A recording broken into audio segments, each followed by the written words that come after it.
আসসালামু আলাইকুম। আমার প্রিয় পরিবার দাদুভাই, সবাই আমার সাথে থাকবেন। ভিডিওটা অনেক লং হবে। যমুনা সেতুর দৃশ্য আপনাদের মাঝে তুলে ধরবো, সবাই সাথে থাকবেন। এই যে এটা যমুনা সেতুর কাছাকাছি আমি চলে আসছি। দাদু ভাইরা অবশ্যই বুঝতে পারবেন। ঠিক আছে, সবাই সাথে থাকুন, দেখতে থাকুন।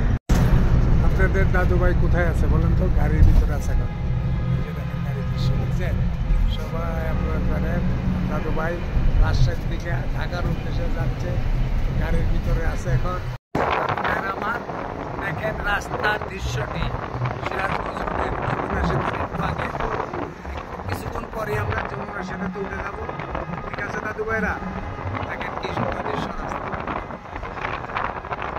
সবাই সাথে থাকুন। সিরাজগঞ্জ রোডের যমুনা সেতুর আগের যে দৃশ্যটি, আগে যে গানটির দৃশ্য, রাস্তার পরিবেশ অসাধারণ। দেখছেন আপনারা ভিডিও দাদু ভাইয়ের আমার। এই যে দেখেন যমুনা সেতুর টোল নিচ্ছে এখানে। এই যে গাড়ি সব লাইন ধরে টোল দিচ্ছে, আমাদের গাড়ি তো টোল দিচ্ছে। এই যে বাসে এই যে আমাদের গাড়ি টান দিল এখন। ঠিক আছে, এই যে যমুনা সেতুর টোল এটা আমরা দিয়ে গেলাম। এটা হলো এই পারে, এখন সামনে যাবো। এই দেখেন, আপনারা থাকেন সাথে, দেখতে থাকেন যমুনা সেতুর দৃশ্যটি কত সুন্দর।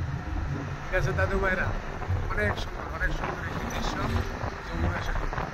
আপনারা না থাকলে না দেখলে ভিডিওটা একটু স্কিপ করবেন না, অনেক সুন্দর একটি দৃশ্য। এর জন্য আমি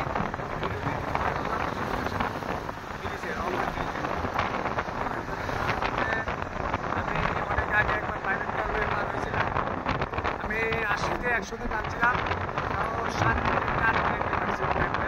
এই যে দেখেন যমুনা সেতু টান হয়ে গেছি। এই যে যমুনা সেতু দেখা যাচ্ছে,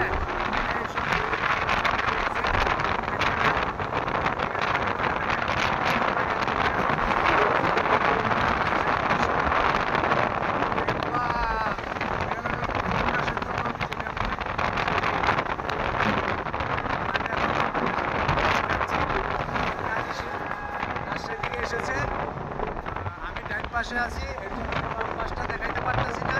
বাম পাশে ওখানে আবার ট্রেন যাওয়ার ব্যবস্থা আছে, অবশ্যই বুঝতে পারছেন। সবাই আমার সাথে থাকুন, ভিডিওটা দেখতে থাকুন দাদু ভাই। ঠিক আছে, সবাই সাথে থাকুন। আবার আসসালামু আলাইকুম দাদু ভাই। যমুনা সেতুতে চর পড়ে গেছে মাঝখানে। চরটা কেন পড়ে আপনারা কেউ বলতে পারেন? যদি কেউ বলতে পারেন নদীতে পদ্মা একটা চরটা যে পড়ে কী কারণে পড়ে, যদি কেউ বলতে পারেন আমাকে কমেন্টে জানাবেন। কিন্তু আমি কলম জানি কেন চর পড়ে। যারটা সঠিক হবে তার কমেন্টের রিপ্লাই আমি দিব। হ্যাঁ, আপনাটা রাইট। ঠিক আছে দাদু ভাইরা, আবার সামনে গেলে আমারও পানি, মাঝখানে চর, দু সাইডে পানি। যাই হোক দাদু ভাইরা, যদি আমার ভিডিওটা ভালো লাগে